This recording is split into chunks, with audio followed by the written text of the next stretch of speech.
ದಾಳಿಯಲ್ಲಿ ಪಹಣಿ ಕೊಡಲಿಲ್ಲ ಎಂದು ಎಂಇಎಸ್ ಕಾರ್ಯಕರ್ತರು ಗ್ರಾಮ ಪಂಚಾಯಿತಿ ಕಾರ್ಯದರ್ಶಿ ಮೇಲೆ ಹಲ್ಲೆ ಮಾಡಿರುವ ಘಟನೆ ಬೆಳಗಾವಿಯ ಅಂಬೇವಾಡಿ ಗ್ರಾಮದಲ್ಲಿ ನಡೆದಿದೆ. ಪಂಚಾಯತ್ ಕಾರ್ಯದರ್ಶಿ ನಾಗಪ್ಪ ದಾಳಿಗೆ ಒಳಗಾದವರು ಮಹಾರಾಷ್ಟ್ರ ಏಕೀಕರಣ ಸಮಿತಿ ಸಕ್ರಿಯ ಸಂಚಾಲಕ ಚೇತನ ಪಾಟೀಲ್ ಹಾಗೂ ವಿಕ್ರಮ್ ಯಳ್ಳೋಳ್ಕರ್ ಬೆಂಬಲಿಗರು ಕೃತ್ಯ ಎಸಗಿದ್ದಾರೆ.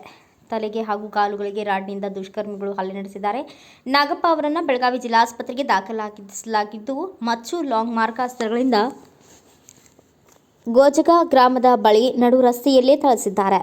ನಾವು ಹೇಳಿದ ಹಾಗೆ ನೀವು ಕೆಲಸ ಮಾಡಬೇಕು, ಇಲ್ಲದಿದ್ದರೆ ಲಂಚ ಪಡೆದಿದ್ದೀರಿ ಎಂಬುದಾಗಿ ಕೇಸ್ ಹಾಕುತ್ತೇವೆ ಎಂದು ಹಲ್ಲೆಕೋರರು ಬೆದರಿಸಿದ್ದಾರೆ ಎಂದು ದೂರಲಾಗಿದೆ. ಗಾಯಾಳು ನಾಗಪ್ಪ ಅವರನ್ನು ಬೆಳಗಾವಿಯ ಬಿಮ್ಸ್ ಆಸ್ಪತ್ರೆಗೆ ದಾಖಲಿಸಲಾಗಿದ್ದು ಚಿಕಿತ್ಸೆ ನೀಡಲಾಗುತ್ತಿದೆ. ಕೆಲವು ದಿನಗಳ ಹಿಂದಷ್ಟೇ ಕಂಡಕ್ಟರ್ ಮೇಲೆ ಹಲ್ಲೆ ನಡೆಸಲಾಗಿತ್ತು.